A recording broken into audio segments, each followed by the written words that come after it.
एकादेशमा हेरिरहनुभएका सम्पूर्ण श्रोतालाई हाम्रो च्यानल एकादेशमा म स्वागत गर्दछु। विभिन्न लोककथा दन्त्यकथाहरू ल्याउने क्रममा आज फेरि हजुरमाझ एउटा लोककथा लिएर आएको छु। आशा गर्छु कि यो कथा हजुरहरूलाई मन पर्नेछ। लागौँ आजको कथातर्फ। जाजरकोटको पश्चिमपट्टि डाँडाको माथि डाँडा काट्दै पुग्ने एउटा पुरानो बस्ती थियो, थुमखर्क। अहिले त्यो गाउँमा धेरै घर बाँकी छैनन्, तर हाम्रा हजुरबुवा भन्नुहुन्थ्यो आजभन्दा 60-70 वर्ष अघि त्यो गाउँ निकै भरिभर आउँथ्यो। गाउँमुनि एउटा ठुलो वन थियो, जसलाई सबैले 7 मुहानको वन भनेर चिन्थे। त्यसको कारण त्यहाँ एउटै ठाउँबाट निस्केका 7वटा ससाना पानीका मुहान थिए। ती मुहान कहिल्यै सुक्दैनथे।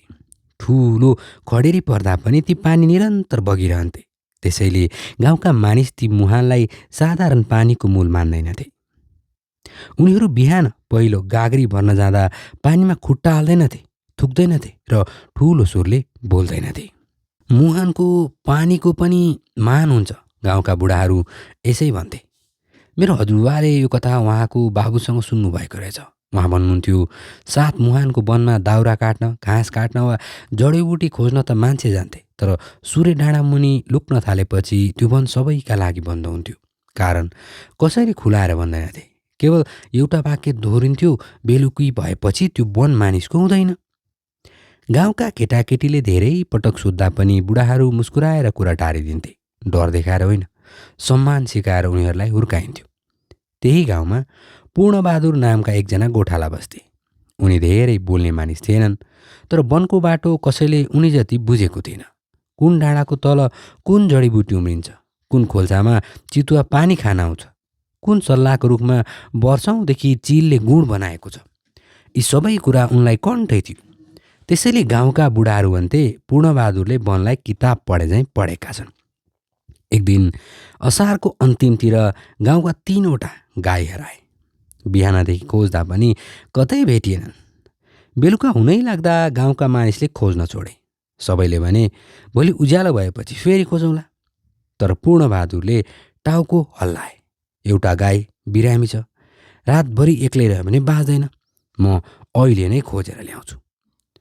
गाउँका सबैभन्दा पाका वृद्ध रत्नबाजीले उनको हात समात्दै यति मात्रै भने, पुर्ने आज नजा, आज 7 मुहान एकैपटक बोल्ने रात हो। पूर्णबहादुर हाँसे। बाजे, मैले 40 वर्षदेखि यो वन चिनेको छु। रत्ने बाजे गम्भीर हुँदै उत्तर दिए, वन तिमीले चिनेको छौ, तर वनले कहिले तिमीलाई चिन्यो या चिनेन त्यो थाहा छैन। पूर्णबहादुरले त्यो कुरा सुनेर हाँसोमा उडाइदिए। काँधमा नाम्लो, हातमा लट्ठी र कम्मरमा सानो बन्चरो भेर उनी एक्लै 7 मुहानको वनतिर उक्ले। डाँडामाथि घामको अन्तिम किरण हराउँदै थियो र त्यही बेला धेरै वर्षसम्म थुमखर्क गाउँमा साँझ परेपछि सुनाइने एउटा कथा जन्मिएको थियो। पूर्णबहादुर गोरेटो उक्लिँदै जाँदा गाउँको कोलाहाल बिस्तारै पछाडि छुट्दै गयो। सुरुमा बाटो परिचित नै थियो, दुवैतिर बाँसका झ्याङ, त्यसपछि सल्लाहका रुख र केही माथि पुगेपछि 7 मुहानको वन सुरु हुन्थ्यो। उनी यो बाटो सयौँ पटक हिँडेका थिए, त्यसैले मनमा कुनै डर थिएन। तर त्यस दिन वनको हावा नै फरक थियो। पातहरू हल्लिरहेका थिए, तर हावा चलेको महसुस हुँदैन थियो। टाढाबाट पानी बगेको आवाज आइरहेको थियो, तर कुन मुहानबाट आएको छुट्याउन सकिँदैन थियो। उनले लट्ठी जमिनमा टेक्दै बिस्तारै अगाडि बढ्दै थिए। केही टाढा पुगेपछि हराएको गाईमध्ये एउटाको घाँटीमा बाँधेको घन्टीको आवाज सुनियो। त्यो घन्टी बजेको आवाज स्पष्ट थियो। त्यो सुनेर पूर्णबहादुर मुस्कुराए र भने, यतैतिर रहेछ। उनी त्यति भन्दै त्यो आवाजतिर लागे, तर जति अगाडि बढे घन्टीको आवाज त्यति नै पर सर्दै गयो। उनी रोकिँदा आवाज पनि रोकिन्थ्यो, उनी हिँड्दा फेरि बज्न थाल्थ्यो।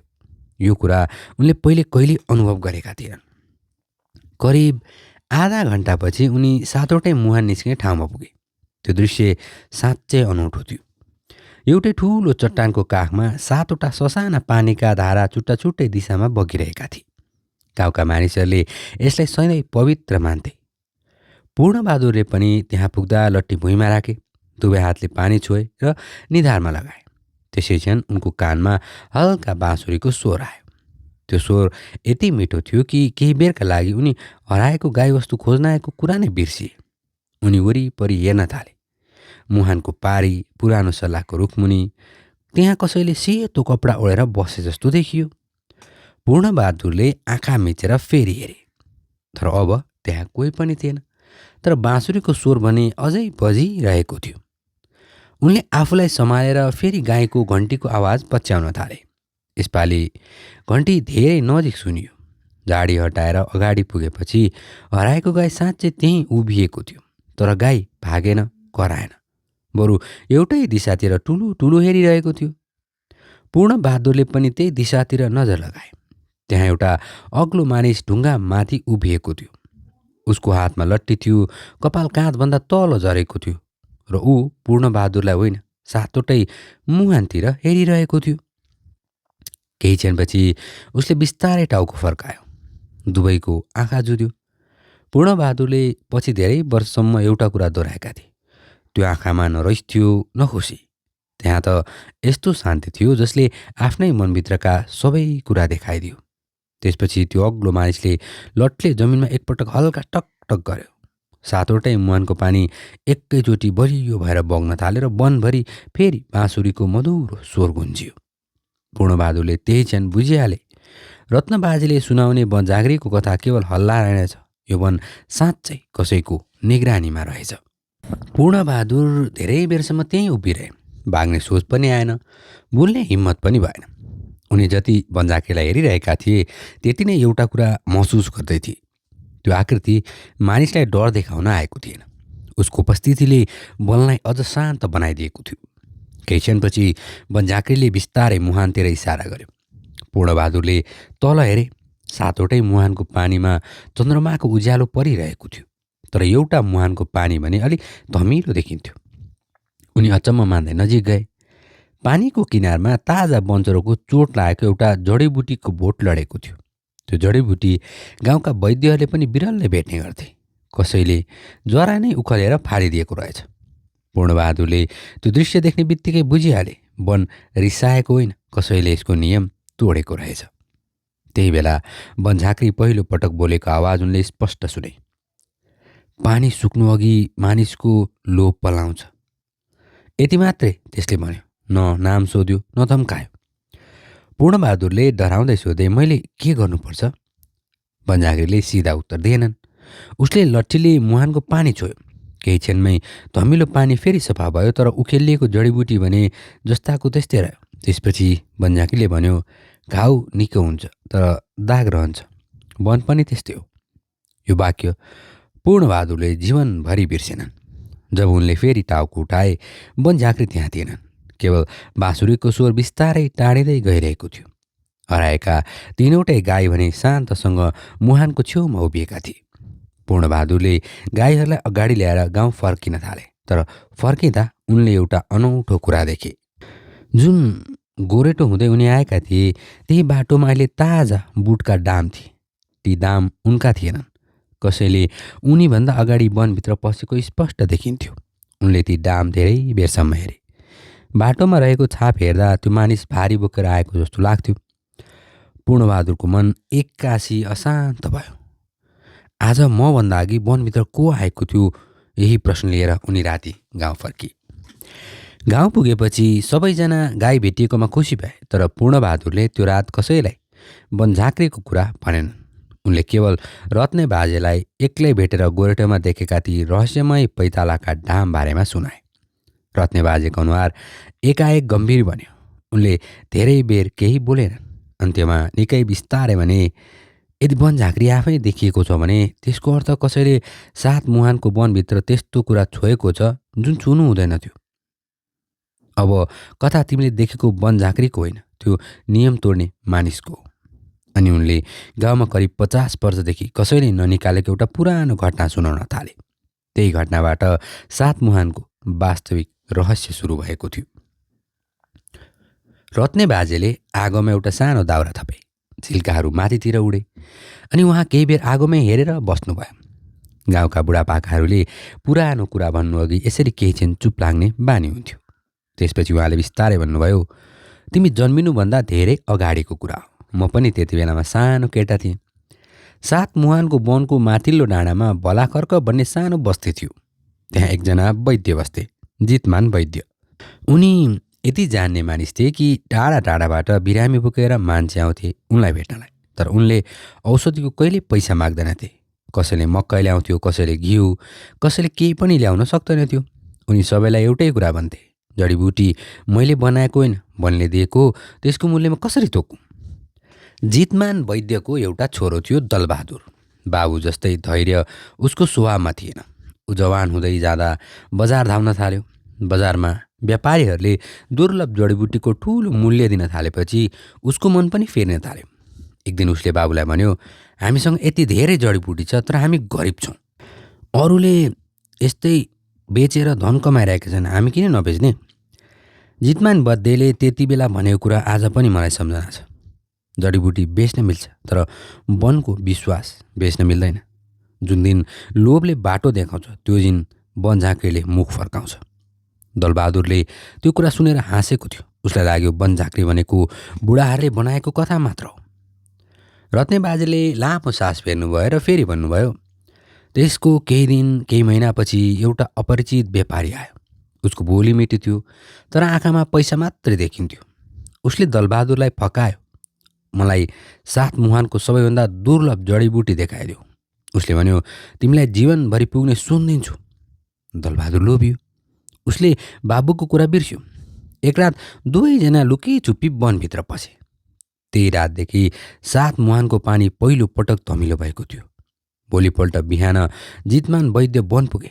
त्यहाँ पुगेपछि उनले आफ्नो छोरालाई भेटेनन्। केवल मुहानको छेउमा लडेको एउटा खाली डोको, भाँचिएको वनचरो र चट्टानमाथि राखिएको एउटा ताजा गुराँसको फुल मात्रै भेटियो। व्यापारी पनि कहाँ पुग्यो कसैलाई थाहा भएन। दलबहादुर पनि त्यसपछि कहिल्यै भेटिएन। त्यस दिनदेखि गाउँका बुढाहरूले एउटा नियम बनाए, सूर्य डाँडामुनि लुकेपछि 7 मुहानको वनमा कोही नजाने। यति भनेर रत्ने बाजे चुप लाग्नुभयो। पूर्णबहादुरको शरीरभरि सिस्नुले पोले जस्तो भयो। उनले बिस्तारै सोधे, त्यसो भए मैले आज देखेको बुटको ढाम? रत्नबाजेले उनको कुरा काट्दै उत्तर दिनुभयो, त्यही त मलाई डर लागेको छ। धेरै वर्षपछि फेरि कसैले वनको पुरानो बाटो समातेको छ। वन झाँक्री कसैलाई देखिनु भनेको संयोग होइन। ऊ देखिन्छ भने वनले आफै सहयोग मागिरहेको हुन्छ। अब तिमीले ध्यान राख्नु पर्ने, अर्को पूर्णिमा आउनु अघि त्यो मानिसको पत्ता लागेन भने 7 मुहानको पानी फेरि धमिलो हुनेछ र त्यो दिनदेखि त्यो गाउँको भाग्य पनि बदलिन थाल्नेछ। आगो बिस्तारै निप्दै गइरहेको थियो, तर रत्ने बाजेको अन्तिम वाक्य सुनेपछि पूर्णबहादुरलाई त्यो रात निद्रा लागेन, किनकि उसलाई अब विश्वास हुन थालेको थियो 7 मुहानको वन झाँक्री केवल वनको रक्षक होइन, गाउँको भाग्य जगाउने अन्तिम पहरेदार पनि हो। पूर्णबहादुरले त्यो रात आँखा नचिम्ली काटे। बिहान उज्यालो नहुँदै उनी घरबाट निस्के। गाउँ अझै निदाएको थियो। गोठबाट गाईवस्तुको सास फेर्ने आवाज मात्र आइरहेको थियो। उनी सिधै रत्ने बाजेको घर पुगे। बाजे आँगनमा बसेर चिलिम सुल्काउँदै हुनुहुन्थ्यो। पूर्णबहादुरलाई देख्ने बित्तिकै उहाँले भने, तिमी निदाएनौ होइन? पूर्णबहादुरले टाउको हल्लाए। बाजे, ती पैतालाका डाम कसका हुन् भनेर नपत्ता लगाई मलाई चित्त बुझ्दैन। रत्नबाजे केही बेर मौन बस्नुभयो। अन्त्यमा घरभित्र गएर पुरानो सालको काठको बाकस निकाल्नुभयो। बाकसभित्र फाटेको कपडामा बेरिएको एउटा सानो घन्टी थियो। साधारण गाईको घन्टी जस्तो देखिन्थ्यो, तर त्यसमा कसैले पुरानो अक्षरले सानो चिन्ह कुदेको थियो। बाजेले त्यो घन्टी पूर्णबहादुरको हातमा राख्दै भन्नुभयो, यो दलबहादुरको गाईको घन्टी हो। ऊ हराएको दिन यही घन्टी मुहानको छेउमा भेटिएको थियो। त्यसपछि यो कहिल्यै बजेको छैन। यदि वनले फेरि पुरानो बाटो खोलिरहेको छ भने आज राति यो आफै बज्न सक्छ। दिनभरि गाउँमा सामान्य काम भइरहे, तर बेलुकी भएक एउटा अनौठो घटना भयो। 7 मुहानबाट पानी भर्न गएका महिलाहरूले गाउँ फर्केर भने, आज पानीको स्वाद फेरिएको छ। कसैले नुनिलो भन्यो, कसैले तितो। सबैले एउटै कुरा भने, पहिले जस्तो मिठो छैन। यो खबर सुन्नासाथ रत्ने बाजेको अनुहार गम्भीर बन्यो। उहाँले गाउँका सबैलाई त्यस दिनपछि 7 मुहानबाट साँझ परेपछि पानी नल्याउन भन्नुभयो। धेरैले कारण सोधे, तर उहाँले केवल यति मात्र भन्नुभयो, वनले अझै केही भनेको छैन, तर सुन्न सक्नेले सङ्केत बुझिसके। त्यसै रात पूर्णबहादुरले रत्ने बाजेले दिएको पुरानो घन्टी सिरानी मुनि राखेर सुते। मध्यराततिर एक्कासी उनको निन्द्रा खुल्यो। बाहिर कुकुरहरू कराइरहेका थिएनन्, न कसैले ढोका ढकढकाएको थियो। तर सिरानी मुनि राखिएको घन्टी आफै बिस्तारी बज्न थाल्यो। त्यो आवाज ठुलो थिएन, तर घरभरि स्पष्ट सुनिन्थ्यो। पूर्णबहादुरको शरीरभरि काँडा उम्रियो। उनले घन्टी हातमा लिए। घन्टी रोकिन्थ्यो, फेरि सिरानीमा राख्ने बित्तिकै आफै बज्न थाल्थ्यो। त्यही क्षण च्याल बाहिरबाट एउटा मधुरो बाँसुरीको स्वर आयो। उनले ढोका खोले। आकाशमा पूर्ण चन्द्रमा थियो र गाउँमाथिको डाँडाबाट एउटा सेतो कुहिरो बिस्तारै तल झर्दै 7 मुहानको वनतिर फैलिरहेको थियो। त्यो कुहिरोभित्र केही क्षणका लागि लट्टी बोकेको अग्लो छाया देखियो अनि फेरि हरायो। पूर्णबहादुरले त्यो दृश्य देख्ने बित्तिकै बुझिहाले वनझाँक्रीले उनलाई बोलाइरहेको थियो। भोलिपल्ट बिहान उनी कसैलाई केही नभनी एक्लै 7 मुहानतिर लागे। तर यसपालि उनको उद्देश्य हराएको गाई खोज्नु थिएन। उनी खोज्दै थिए दलबहादुरको 50 वर्ष पुरानो रहस्य। त्यो रहस्यमय पैतालाका डाम र वनझाँक्रीले किन बारम्बार आफूलाई मात्र देखाइरहेको छ भन्ने उत्तर।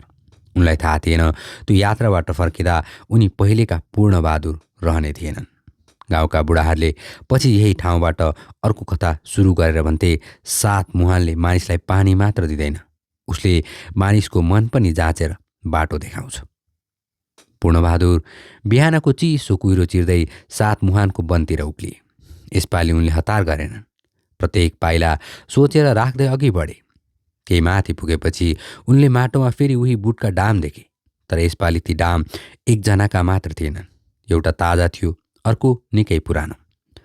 पुरानो डामको छाप माटोमा गहिरो बसेको थियो, मानौ धेरै वर्ष अघि परेको भएर पनि नमेटिएको होस्। पूर्णबहादुर छुकेर ती छाप निहाल्न थाले। अचम्मको कुरा के थियो भने दुवै छापको आकार एउटै थियो। उनले मनमा नै सोचे, यति वर्षको फरकमा पनि एउटै खुट्टाको छाप कसरी हुन सक्छ? यो प्रश्नको उत्तर नपाउँदै टाढाबाट फेरि बाँसुरीको मधुरो स्वर आयो।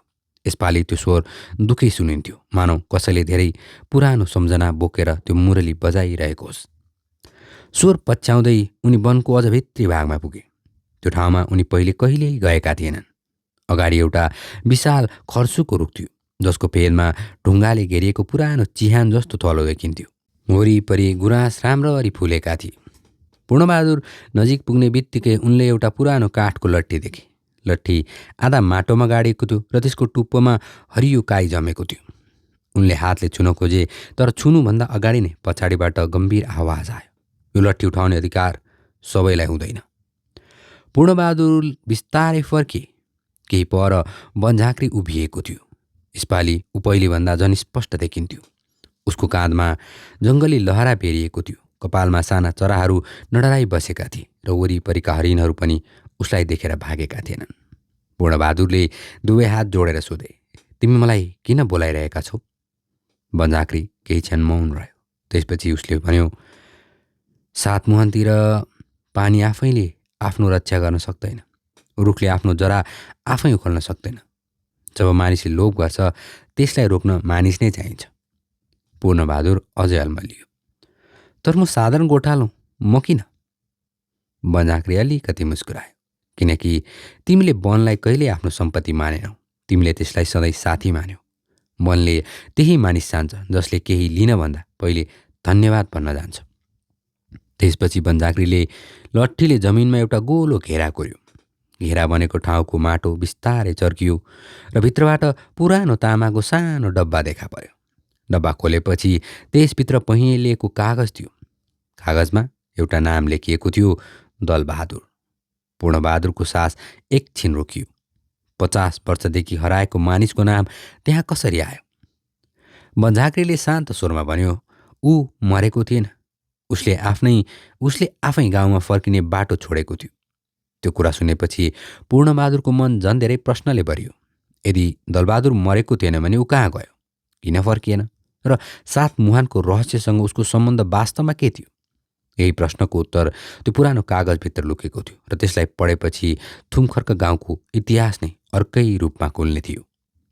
पूर्णबहादुरले कामिरहेको हातले त्यो पहिलिएको कागज खोले। कागजका किनाराहरू कुहिएका थिए, तर बीचका अक्षर अझै स्पष्ट थिए।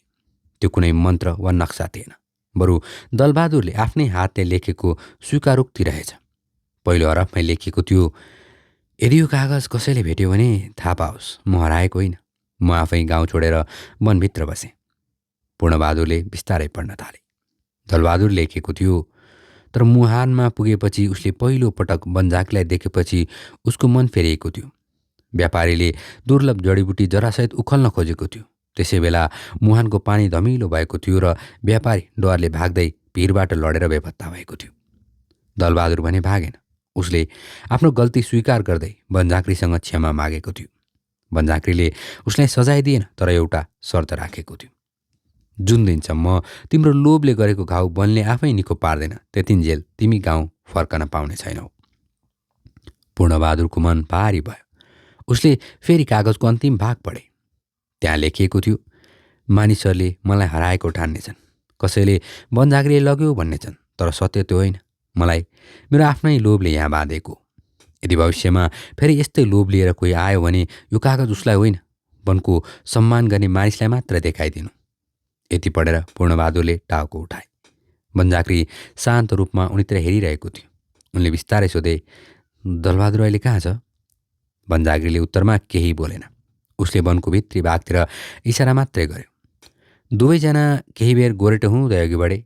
बाटो साँगुरो हुँदै गयो। अन्त्यमा उनीहरू एउटा सानो खुल्ला थुम्कोमा पुगे, जहाँ सल्ला, गुराँस र खर्चुका रुखले गोलो घेरा बनाएको थियो। बीचमा सानो झुप्रो थियो। झुप्रो अगाडि सेतो दारी पालेर बसेका एक वृद्ध जडीबुटी सुकाइरहेका थिए। पूर्णबहादुरले उहाँलाई देख्ने बित्तिकै उनको मुटु जोड जोडले धड्किन थाल्यो। रत्नबाजेले वर्णन गरेका दलबहादुरको अनुहार बुढो भए पनि त्यही थियो। वृद्धले बिस्तारै टाउको उठाए, पूर्णबहादुरलाई हेरे अनि हल्का मुस्कुराउँदै भने, अन्ततः वनले अर्को मानिस छानेछ। पूर्णबहादुर केही बोल्न सकेनन्। उनले पछाडि फर्केर बनझाँक्रीलाई हेर्न खोजे, तर ऊ त्यहाँ थिएन। केवल टाढाबाट फेरि उही बाँसुरीको मधुरो स्वर सुनिन्थ्यो। दलबहादुरले आकाशतिर हेर्दै बिस्तारै भने, ऊ सधैँ यस्तै हो, जबसम्म मानिसलाई बाटो देखाउनुपर्छ तबसम्म देखिन्छ, काम सकिएपछि फेरि वनमै हराउँछ। त्यसपछि दलबहादुरले पूर्णबहादुरलाई सात मुहानको वास्तविक इतिहास सुनाउन थाले।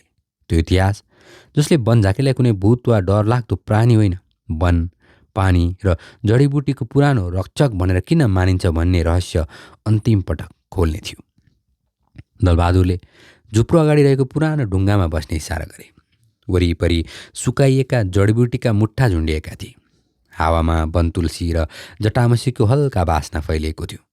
केही बेर उनी दुवै चुपचाप त्यहीँ बसे। त्यसपछि दलबहादुरले टाढा देखिने सातवटा मुहानतिर हेर्दै भन्न थाले, मानिसहरूले बनझाँक्रीलाई एउटै मानिस ठान्छन्, तर त्यो ठिक होइन। बनझाँक्री एउटा नाम होइन, एउटा जिम्मेवारी हो। धेरै पुस्ताअघि कुनै एकजना वनको रक्षक हुन्थ्यो। उमेर ढल्किएपछि उसले अर्को योग्य मानिसलाई त्यो जिम्मा सुम्बुन्थ्यो। त्यसैले गाउँका बुढापाकाले फरक फरक समयमा बनझाँक्री देखेको कुरा गर्थे, तर सबैले उसको अनुहार एउटै भनेर वर्णन गर्दैनथे। एउटै थियो त केवल उसको लट्ठी, बाँसुरी र वनको नियम। मैले जवान हुँदा देखेको बनझाँक्री र तिमीले आज देखेको बनझाँक्री एउटै जिम्मेवारी बोकेको रक्षक हो। पूर्णबहादुर छक्क परे। उनले सोधे, त्यसो भए मानिसहरूले उसलाई अलौकिक शक्ति भएको किन भन्छन्?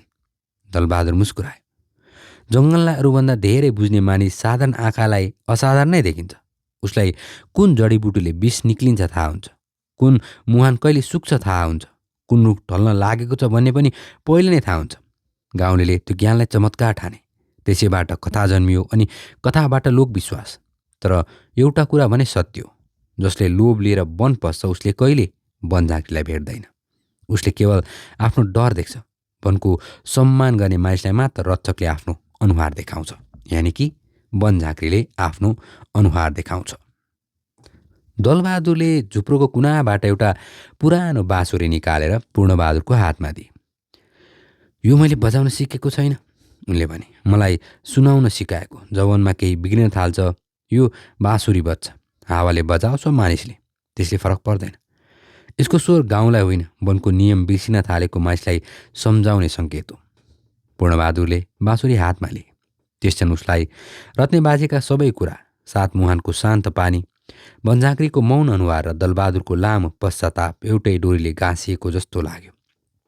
पूर्णबहादुर गाउँ फर्किँदा उनले कसैलाई झुप्रो, दलबहादुर वा बनझाँक्रीको सम्पूर्ण कुरा सुनाएनन्। उनले केवल गाउँलेहरूलाई एउटा कुरा भने, सात मुहान हाम्रो होइन, हामी सात मुहान गाउँ।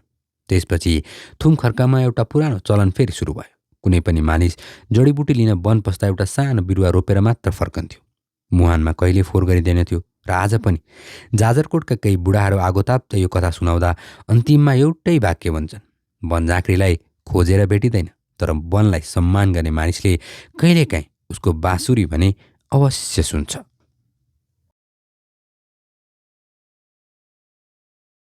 एक समयको कुरा हो, रोल्पाको पहाड मुनि रहेको थवाङको माथिल्लो बस्तीमा एउटा सानो गाउँ थियो।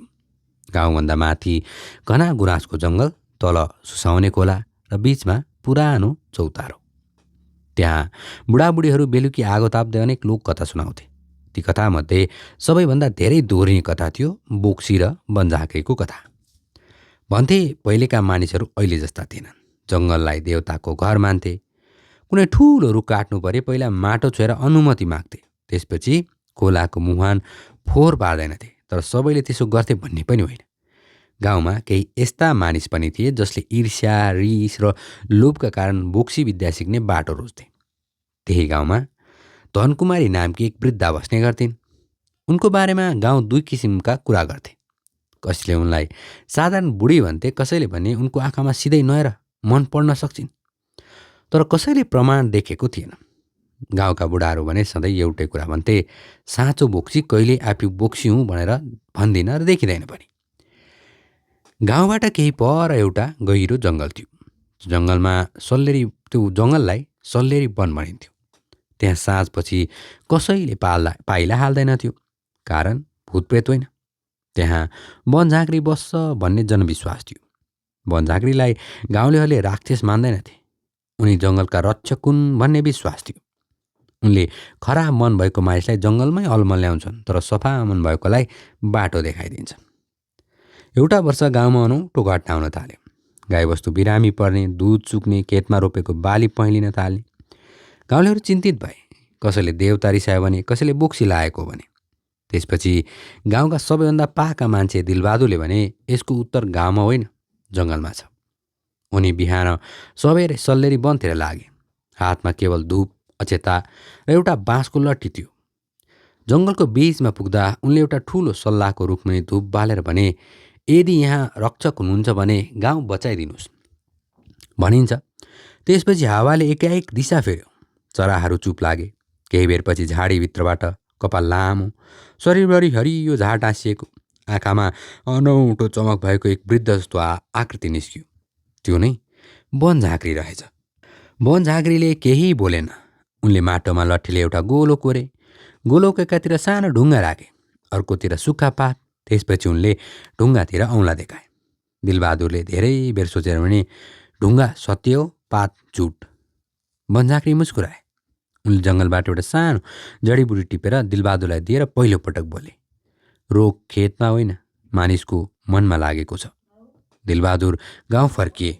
उनले जडीबुटी पानीमा मिसाएर चौतारोमा छर्किएर सबैलाई भने, आजदेखि कसैलाई बोक्सी भनेर दोष नलगाउनु। जसले निर्दोषलाई दोष दिन्छ त्यसकै घरबाट दुर्भाग्य सुरु हुन्छ। त्यसपछि गाउँमा अचम्म भयो। धेरै दिनदेखि बिरामी परेका गाईबस्तु बिस्तारै निको हुन थाले। खेत पनि फेरि हरियो देखिन थाल्यो। तर धनकुमारी बुढी भने एक दिन चुपचाप गाउँ छोडेर कतै गइन्। उनले केही भनेनन्, कसैले रोक्दा पनि रोकेन। त्यसपछि गाउँका बुढाहरूले अर्को कथा सुनाउन थाले। वनझाँक्रीले बोक्सीसँग युद्ध गर्दैन, उसले मानिसको मन तौलिन्छ। जसको मन लोभ र डाहाले भरिएको हुन्छ त्यो आफै आफ्नो कर्मले हार्छ। जङ्गलका रक्षकलाई तरबार चाहिँदैन, सत्य नै उनको बल हो। अहिलेसम्म पनि रोल्पातिरका केही गाउँमा साँझ परेपछि जङ्गलतिर जाँदा मानिसहरूले सल्लाहको रुख देखेर चुपचाप नमस्कार गर्छन्। उनीहरू भन्छन्, जङ्गलको मालिकलाई सम्मान गरे भने बाटोमा कहिल्यै हराइँदैन।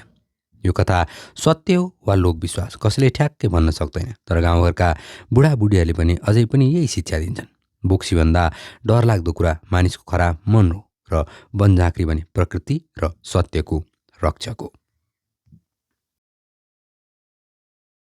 यो कथा यहाँसम्म सुनेर साथ दिनुभएकोमा सम्पूर्ण श्रोताहरूलाई म धन्यवाद भन्न चाहन्छु र आशा गर्छु कि हजुरलाई यो मन परेमा च्यानललाई लाइक, कमेन्ट र सेयर गरिदिनु हुनेछ, जसले गर्दा हाम्रो च्यानललाई ग्रो हुनको लागि अझै मद्दत मिल्छ।